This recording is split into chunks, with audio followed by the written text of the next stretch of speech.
Magandang araw po sa inyong lahat. LeBron James galawang binatilyo pa rin ngayon. Alin po natin lahat yan dito sa ating video. Napakaganda pong balita at nanalo po sina LeBron laban po sa 76ers kung saan po ang puntos ay 119 mula sa Lakers at 115 naman po mula sa 76ers na inabot po sila ng overtime. At ang kinagandaan po dito ay ang superstar po ng Lakers ang gumawa at ito nga po ay si LeBron James kung saan po ay naglaro po si LeBron James ng 37 minutes po at ang naipuntos niya ay 17 samantalang ang field goal niya ay from 17 po ay ang nakuha niya po ay 7 lamang pero pagdating sa 3 points wala rin po na nakatatlong attempt po siya tapos pagdating po sa free throw talagang perfect po 3 out of 3.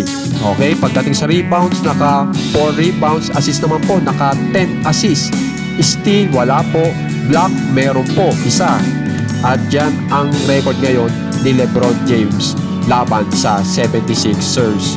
At ang bali-balita nga po ay ito, sinasabi na nagpakawala si King James ng 2 dambuhalang dunk sa dulo ng laro para tulungan ang Lakers na makuha ang panalo sa sarili nilang court.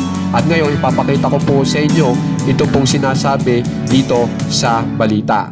So, panoorin po muna natin.